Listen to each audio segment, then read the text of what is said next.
നമസ്കാരം. ഇപ്പോൾ ലോകത്തിലെ പ്രധാന വാർത്ത ഹോർമൂസ്. അതാണ്. ഒരു ഒരാഴ്ച മുമ്പ് വരെ നമ്മൾ ഈ പേരെന്നെ കേട്ടിട്ടില്ല. ഇപ്പോൾ ഹോർമൂസ് എന്ന് പറഞ്ഞു കഴിഞ്ഞാൽ എല്ലാവരും കാണാപ്പാടം എന്താ സംഭവം എന്ന് കാണാപ്പാടാണ്. ഹോർമൂസിൽ തടഞ്ഞു വെച്ചിരുന്ന 2 ഇന്ത്യൻ കപ്പലുകളെ ഇങ്ങോട്ട് പറഞ്ഞയച്ചു എന്നുള്ള വാർത്ത അതിനേക്കാൾ ഭയങ്കരമായിട്ടുള്ള വാർത്ത ആയിട്ട് വന്നിരിക്കുകയാണ്. കൂട്ടത്തിൽ ചേർത്ത് വെച്ചിരിക്കുകയാണ് ക്രിസംഗികൾ നരേന്ദ്രമോദിയുടെ വിശ്വഗുരു സംബന്ധമായിട്ടുള്ള കഴിവുകൾ, പ്രതാപം. ആ പ്രതാപത്തിൻ്റെ പേരിലാണ് അവിടെ നിന്ന് എണ്ണ കടത്താൻ, അതായത് അവരുടെ ഗേറ്റ് തുറന്നിട്ടു, ഇന്ത്യക്ക് വേണ്ടി തുറന്നിട്ടു എന്നൊക്കെയാണ് പറയുന്നത്. മോഡിയോടുള്ള ബഹുമാനം കൊണ്ട്, മോഡിയോടുള്ള ഭയം കൊണ്ട് തുറന്നിട്ടു എന്നാണ് പറയുന്നത്. നിങ്ങൾക്കറിയാമോ, 28 ഇന്ത്യൻ കപ്പലുകൾ അവിടെ കുടുങ്ങിക്കിടക്കുകയാണ്. അതിൽ 778 നാവികർ അവിടെയുണ്ട്, ഇപ്പോഴും അവിടെയുണ്ട്, ഒരാഴ്ചയായിട്ട് അവിടെയുണ്ട്. പിന്നെ റഷ്യയിൽ നിന്ന് എണ്ണ വാങ്ങരുത് എന്ന് അമേരിക്കയുടെ ഷാഠ്യം, അതിൻ്റെ പേരിൽ വൈക്ലഭ്യം ഉൾക്കൊണ്ടുകൊണ്ട് സങ്കടപ്പെട്ടു നിൽക്കുന്ന ഇന്ത്യയോട് തോന്നിയ ഒരു സഹതാപത്തിൻ്റെ പേരിൽ, ഒരു നയതന്ത്രത്തിൻ്റെ പേരിലും അല്ല, സഹതാപത്തിൻ്റെ പേരിലും അവരുടെ ഒരു ഷിപ്പ് ഇവിടെ സുരക്ഷിതമായിട്ട് കാത്തു സംരക്ഷിച്ചു എന്നതിൻ്റെ പേരിലും അത് സുരക്ഷയായിട്ട് കാത്തു സംരക്ഷിക്കേണ്ടത് കടമയാണ്. കാരണം എന്താണ്, ഇവിടെ ക്ഷണിച്ചു വരുത്തിയതാണ്. അതിൻ്റെ പേരിലും 2 ഷിപ്പുകൾ ഇവിടെ പറഞ്ഞയച്ചു. ഇന്ത്യയിൽ പലയിടത്തും ഷിപ്പുകൾ വരുന്നുണ്ട്, എണ്ണയുമായിട്ട് വരുന്നുണ്ട്. ആ കൂട്ടത്തിൽ ഹോർമുസ് കടലിടുക്കിൽ തടഞ്ഞു വെച്ച് 2 ഷിപ്പുകൾ ഇങ്ങോട്ട് പറഞ്ഞയച്ചു. അത് അവരുടെ ഒരു മര്യാദ. ഇറാനോട് എങ്ങനെ പെരുമാറി എന്നുള്ളതല്ല, ഇറാൻ കാലങ്ങളായിട്ട് ഇന്ത്യയോട് എങ്ങനെ പെരുമാറി അത് തന്നെ അവർ തുടരുന്നു എന്നുള്ളതാണ് സത്യം. ഇന്നലെ എന്ന് പറഞ്ഞു കഴിഞ്ഞാൽ 5000 വർഷത്തിൻ്റെ ചരിത്രം ഉണ്ട് ഇറാനും ഇന്ത്യൻ പ്രദേശങ്ങളുമായിട്ട്. ഇപ്പോൾ കാണുന്ന ഇന്ത്യയല്ല. സിന്ധു നദിക്ക് കിഴക്ക് പടിഞ്ഞാറ് ഭാഗത്തുള്ള അതിൽ ഇപ്പുറമുള്ള മുഴുവൻ പ്രേതഭൂതങ്ങളായിരുന്നു ഇന്ത്യയിലുണ്ടായിരുന്നത്. ഇവിടെ ഇന്ത്യയിൽ സംസ്കാരമുള്ള ജനതി ആരംഭിച്ചിട്ട് 2500-2000 വർഷങ്ങളൊക്കെ ആയിട്ടുള്ളൂ. അതിനു മുമ്പ് സിന്ധു നദി തടത്തിൻ്റെ പടിഞ്ഞാറ് ഭാഗത്താണ് മോഹൻജാദാരോ, ഹാരപ്പ പാകിസ്ഥാനിലാണ് കേട്ടോ, അഫ്ഗാനിസ്ഥാനിലാണ് ഹിന്ദു മതം ഉണ്ടായിരുന്നത്. ആര്യൻ അഗ്നി ആരാധകന്മാർ മെസൊപ്പൊട്ടേമിയ, അതുപോലെ തന്നെ ആര്യൻ ദേശം അഥവാ ഇറാൻ ദേശം, അവിടെ നിന്ന് തള്ളി വന്ന ആചാരങ്ങളും അനുഷ്ഠാനങ്ങളും ദൈവചിന്താ പദ്ധതികളുമാണ് ഹിന്ദുക്കൾ കടം വാങ്ങിച്ചിട്ടുള്ളത്. ആയതുകൊണ്ട് തന്നെ ഇറാനെ നമുക്ക് വേണമെങ്കിൽ നമ്മളുടെ പിതൃഭൂമിയെന്നോ മാതൃഭൂമിയോ നമുക്ക് പറയാൻ പറ്റും. ഒരിക്കൽ പോലും ഇന്നലെ വരെ മണലാരണ്യമായിട്ട് കിടന്ന് ഇന്ന് ചട്ടിയിൽ മരങ്ങൾ വരുത്തുന്ന ഇസ്രായേലല്ല നമ്മുടെ പിതൃഭൂമി, നമ്മുടെ ലാൻഡ് ഓഫ് ഫാദർ അതല്ല, ഇറാനാണത്. ഇറാനാണ് ഇന്ത്യയിൽ സംസ്കാരം ഉണ്ടാക്കി വെച്ചത്. അവിടെ നിന്ന് വന്ന അഗ്നി ആരാധന, മിത്രമതം എന്നിത്യാദി കാര്യങ്ങളാണ് ക്രമാനുഗതമായിട്ട് ഇൻഡസ് വാലിയുടെ ഇപ്പുറത്തുള്ള ഹിന്ദു വാലി ഹിന്ദു സംസ്കൃതിയായിട്ടും ഹിന്ദുക്കളായിട്ടും പരിണമിച്ചു പോയെന്നർത്ഥം. അതറിയാവുന്നത് കൊണ്ട്, അതിൻ്റെ ഒരു മഹിമ മനസ്സിൽ കാത്തു സൂക്ഷിക്കുന്നുകൊണ്ട്, അതിൻ്റെ ഒരു കാരുണ്യം മനസ്സിൽ കാത്തു സൂക്ഷിച്ചുകൊണ്ടാണ് 2 ഷിപ്പ് കടത്തിവിട്ടിട്ടുള്ളത്. അപ്പോഴും അവിടെ 28 ഇന്ത്യൻ കപ്പലുകൾ അവിടെ തന്നെ നിൽക്കുകയാണെന്നർത്ഥം. 28 ഇന്ത്യൻ വാണിജ്യ കപ്പലുകളുടെ മോചനത്തിനായിട്ട് ഇന്ത്യ വീണ്ടും എന്ത് ചെയ്യണം? കാല് പിടിക്കണം. വേറെ മാർഗമൊന്നുമില്ല. ലോകത്തിലെ എണ്ണവാതക വിതരണത്തിൻ്റെ 20% കടന്നു പോകുന്നൊരു വഴിയാണ് ഈ ഹോർമൂസ് കടലിടുക്ക്. അത് തടസ്സപ്പെട്ടപ്പോൾ എന്താ സംഭവിച്ചത് നമുക്ക് എല്ലാവർക്കും മനസ്സിലായല്ലോ. അത് വരുന്ന പേപ്പർ ന്യൂസുകളോ അല്ലെങ്കിൽ TV ന്യൂസുകളോ, ആ TV ഇങ്ങനെ പറയുമ്പോൾ ഈ TV ഇങ്ങനെ പറയുന്നു, ഈ TV ഇങ്ങനെ പറയുമ്പോൾ ആ TV അങ്ങനെ പറയണം, അതൊന്നും അല്ലല്ലോ.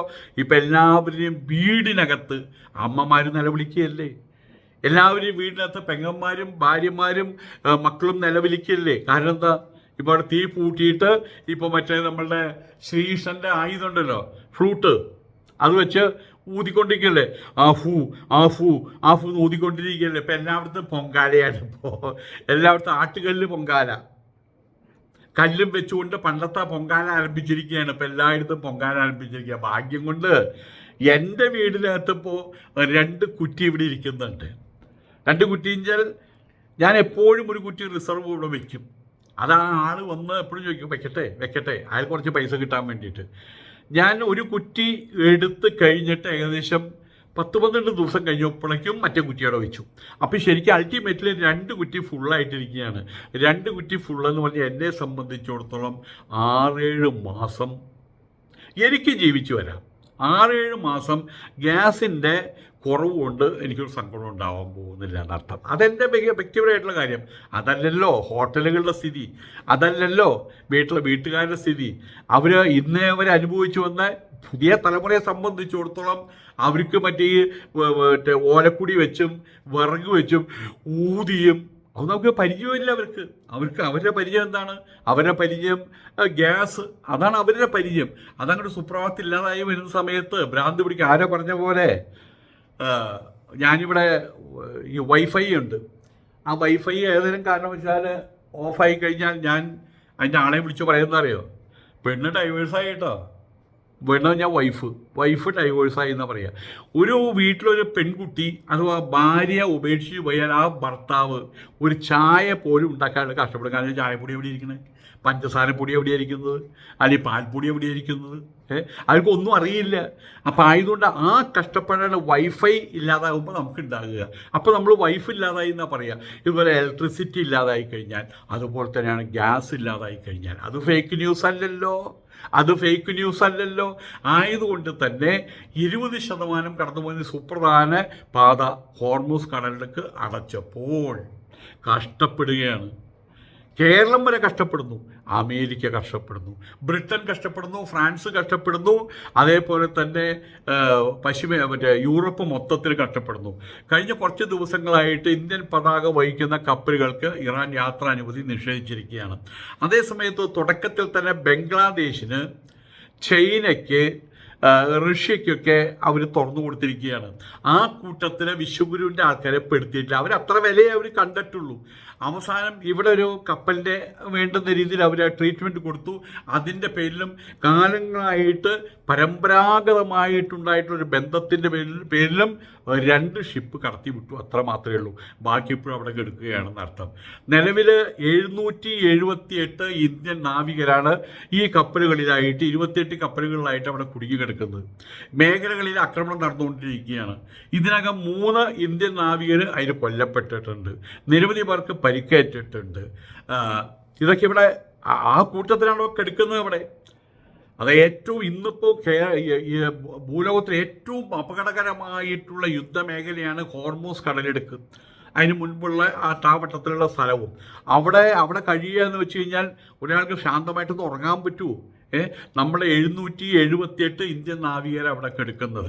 അതൊന്നും ഇവിടുത്തെ സംഖ്യകളും ഇവിടുത്തെ സംഖ്യപുട്ടന്മാരും കുറുവടികളും അത്തരം കാര്യങ്ങൾ പറയില്ല കേട്ടോ. വിദേശകാര്യമന്ത്രി എസ് ജയശങ്കർ ഇറാനിയൻ അധികൃതരുമായിട്ട് ചർച്ച നടത്തി എന്നാണ് പറയുന്നത്. കാലുപിടുത്തം നടത്തി കഴിഞ്ഞാൽ കുറച്ചുകൂടി നല്ലത്. അമേരിക്കയുടെ ഇസ്രായേലിൻ്റെയും നീക്കങ്ങളാണ് പ്രതിസന്ധിക്ക് കാരണമെന്നാണ് ഇറാൻ്റെ നിലപാട്. എങ്ങനെയാണ് നിലപാടില്ലാതിരിക്കുക? നമ്മളുടേതാണ് ഇന്ത്യയുടേതാണ് നമ്മൾ. പക്ഷേ ഇന്ത്യ ഒരു കാലഘട്ടത്തിൽ, വലിയൊരു കാലഘട്ടത്തിൽ, നെഹ്റുജിയുടെ കാലഘട്ടം മുതൽ ഇന്ത്യ ഒരു നോൺ അലൈൻമെൻറ്റ്, ചേരാത്ത നയം. ഞാൻ അങ്ങനെ കൃത്യം ചേരാത്ത എന്ന് പറയാൻ കാരണമുണ്ട്. അടുത്ത സെൻറ്റൻസ് ചേരുന്ന നയം. അതല്ലേ ഇപ്പോൾ കാണിക്കുന്നത്? ചേരാം. കുറച്ച് ബുദ്ധി ഉപയോഗിക്കണമായിരുന്നു. നശിക്കാൻ പോകുന്ന മുങ്ങുന്ന കപ്പലിനകത്ത് ചാടി കയറേണ്ട വല്ല ആവശ്യമുണ്ടോ? നല്ല കപ്പൽ, അത് ചെറിയ കപ്പലാണ്, അത് മുങ്ങില്ല. പക്ഷെ മുങ്ങാൻ പോണ കപ്പൽ നല്ല കപ്പലാണ്, ഞാൻ ചാടി കയറി. അതല്ലേ ഇസ്രായേലിൽ പോയിട്ട് ഫാദർലാൻഡാന്നൊക്കെയും പറഞ്ഞത്. ഇപ്പം എന്തായി കാര്യങ്ങൾ? എന്തായി? ഇപ്പോൾ ഇറാൻകാർ ഇതെല്ലാം അറിയുന്നുണ്ടല്ലോ. നിങ്ങളുടെ മദർലാൻഡിൽ നിന്നും ഫാദർലാൻഡിൽ നിന്നൊക്കെ വാങ്ങിക്ക്. ഇസ്രായേലിനെയും അമേരിക്കയും നിരുപാധികമായിട്ട് സപ്പോർട്ട് ചെയ്യുന്ന ഇന്ത്യക്ക് 2 ഷിപ്പിലുള്ള എണ്ണ കൊടുത്തയച്ചിട്ടുണ്ടെങ്കിൽ അവരുടെ മഹിമയാണത്, അവരുടെ പെരുമയാണത്. അത് ഇന്ത്യയുടെ ജയശങ്കർ എന്നൊക്കെ അവിടെ പോയിട്ട് വർത്തമാനം പറഞ്ഞുണ്ടാക്കിയ ഒരു കോപ്പുമല്ല എന്നർത്ഥം. ഇറാനിലുള്ള 9,000 ഇന്ത്യൻ പൗരന്മാരുടെ സുരക്ഷ ഉറപ്പാക്കാൻ സർക്കാർ നടപടി ആരംഭിച്ചിട്ടുണ്ട്. മടങ്ങാൻ ആഗ്രഹിക്കുന്നവർക്കായിട്ട് അസർബൈജാൻ, അർമേനിയ വഴി ബദൽ യാത്രാ സൗകര്യങ്ങൾ ഒരുക്കുന്നുണ്ട്. അത് വേറെ, ഇതൊക്കെ ഇന്ത്യ ചെയ്യേണ്ട കാര്യങ്ങളാണ്. സംഘർഷത്തിനിടയിലും സൗദിയിൽ നിന്നുള്ള ക്രൂഡ് ഓയിലുമായിട്ട് ഒരു ലൈബീരിയൻ ടാങ്കർ മുംബൈയിലെത്തിയത് നേരിയ ആശ്വാസത്തിന് വക നൽകുന്നുണ്ട് എന്നുകൂടി നമ്മൾ അറിയേണ്ടതുണ്ട്. ഇവിടെ നമ്മളൊരു ഒരു ഒരു ഒരു കാര്യം നമ്മൾ മനസ്സിലാക്കേണ്ടത്, ഇനിയും ഇന്ത്യക്ക് പറ്റിയത്, ഇന്ത്യയുടെ സംസ്കാരത്തിന് പറ്റിയത് എപ്പോഴും ചേരിചേരാ നയമാണ്. എത്ര വർഷങ്ങളായിട്ട് അത് തുടർന്നു വരുന്നു. ചേരി ചേർന്നതോടുകൂടിയിട്ട് ഇന്ത്യ ആരായി? ഇന്ത്യ ആർക്കും വേണ്ടാത്തവരായി. ചൈനയ്ക്കും ഇന്ത്യയെ വേണ്ട, റഷ്യയ്ക്കും ഇന്ത്യയെ വേണ്ട, ബംഗ്ലാദേശിനും ഇന്ത്യയെ വേണ്ട, നോർത്ത് കൊറിയയൊക്കെയാണ് അപ്പുറത്തെ ആൺകുട്ടികളായിട്ട് നിൽക്കുന്നത്. ചേരുകയാണെങ്കിൽ എന്ത് ചെയ്യണം? അതിനുള്ള ബലം ഉണ്ടാകണം. ആ ബലമൊന്നും ഇന്ത്യക്ക് ആയിട്ടില്ല. വാസ്തവത്തിൽ ഒരു അഴകുഴമ്പൻ നയം, ഒരു പൂവും കൊണ്ട് നടക്കുകയാണെങ്കിൽ, ചിരിച്ചുകൊണ്ട് നടക്കുകയാണെങ്കിൽ ഇന്ത്യയിൽ മുഴുവൻ അവരെയൊന്നും വലിയൊരു സംഘത്തിൽ ഉൾപ്പെടുത്താൻ അവർ തയ്യാറില്ല. ഇപ്പം ക്രിങ്ക് വന്നിട്ടുണ്ട്, CRINK. ആ ക്രിങ്ക് എന്ന് പറയുമ്പോൾ China, Russia, Iran, north Korea, ഇതാണ് ക്രിങ്ക് എന്ന് പറയുന്നത്. ആ ക്രിങ്കിനകത്ത് ഇന്ത്യ ഉൾപ്പെടുത്തിയിട്ടില്ല. അതിനകത്ത് നോർത്ത് കൊറിയയുണ്ട്. ഒരു മഹാശക്തി വൃന്ദമാണത്. എന്തുകൊണ്ട് ഇന്ത്യ ഉൾപ്പെടുത്താത്തത്? ഇന്ത്യ എവിടെയാണെന്ന് അവർക്ക് പിടുത്തമില്ല. ഇന്ത്യ അവിടെ നിൽക്കുന്നുണ്ടോ, ഇവിടെ നിൽക്കുന്നോ, ആരെ കണ്ടാലും ചിരിച്ചു കാണിക്കുന്ന തേക്കുമായിട്ടുള്ള പണ്ടത്തെ വേശ്യാസ്ത്രീകളുടെ പോലെ നിൽക്കല്ലേ ഇന്ത്യ. ഇപ്പം ഇവിടെ കുറേ ആൾക്കാർ അവരിനെ തൂറി മെഴുകുന്ന പോലെ മെഴുകുന്നുണ്ട്. യുദ്ധം നിർത്താൻ അതിനുള്ള ശേഷി നരേന്ദ്രമോദിക്ക് മാത്രമേ ഉള്ളൂ എന്ന് ആരൊരാൾ പറഞ്ഞു. ഇങ്ങനെ കൈ പിടിച്ച് നടക്കുന്നതുണ്ട്. അയാൾ പ്രസവത്തിൽ തന്നെ അയാൾ ഈ വിരലായിട്ട് ഒട്ടിച്ചേർന്നിരിക്കുകയാണ്. അയാൾ പറഞ്ഞെന്താണെന്ന് വെച്ച് കഴിഞ്ഞാൽ, ഇന്ത്യൻ പ്രധാനമന്ത്രി ഒരൊറ്റ ഫോൺ കോൾ ചെയ്താൽ മതി എന്നാണ് പറയുന്നത്. പണ്ട് തമിഴൻ പറഞ്ഞൊരു കാര്യമുണ്ട്, ഞാൻ നനച്ചാൽ പുലിയെ അകമ്പുറം മറയ്ക്കുന്നു. അകമ്പുറം മറയ്ക്കുക, ഞാൻ നനയ്ക്കില്ലടാ. ഞാൻ വിചാരിച്ചാൽ പുലിയുടെ കോത്തിൽ കൂടെ കൈയിട്ടിട്ട് ആ അകമ്പുറം മറയ്ക്കും. പക്ഷെ ഞാൻ എന്നെ കൊന്നാലും നനയ്ക്കുമാട്ടെ എന്ന് പറഞ്ഞ പോലെ ഒന്ന് ഫോൺ ചെയ്യണോ നരേന്ദ്രമോദി. ആ യുദ്ധം നിൽക്കുകയാണെങ്കിൽ നല്ലൊരു കാര്യമല്ലേ? അപ്പോൾ പിന്നെ പണ്ടത്തെ പോലെ തന്നെ നമുക്ക് എണ്ണ കിട്ടും, എണ്ണയുടെ പ്രശ്നങ്ങൾ ഉണ്ടാവില്ല. നമ്മുടെ സഹോദരന്മാർ, നമ്മുടെ അമ്മമാർ, നമ്മളുടെ സഹോദരിമാർ ആരും ഇവിടെ കരയാൻ പോകുന്നില്ല.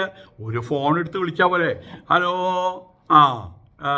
യുദ്ധം നിർത്തണം കേട്ടോ, വലിയ ഏട്ടനാ വിളിക്കണേ എന്ന് പറഞ്ഞാൽ പോലെ. നമ്മളുടെ വാത്സല്യത്തിൽ അയാളുടെ പേരെന്താണ്, മമ്മൂട്ടിയുടെ കഥാപാത്രം രാഘവൻ നായർ പറഞ്ഞ പോലെ. രാഘവൻ നായർ അറിയാണ്ടൊരു കാര്യം നടക്കാൻ പാടില്ല അവിടെ.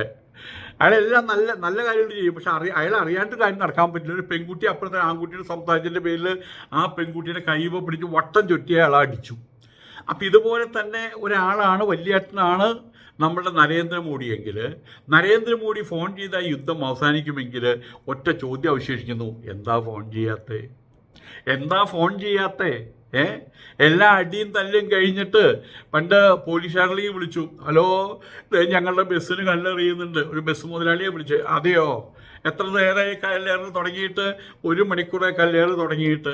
ബസ്സിൻ്റെ എല്ലാ ഭാഗങ്ങളും ഏതാണ്ട് എല്ലാവരും 90% ബസ്സിൻ്റെ ഭാഗങ്ങളും അവർ അടിച്ചുടച്ചു കഴിഞ്ഞു. അവന് 10% കൂടി ബാക്കിയുണ്ടല്ലേ?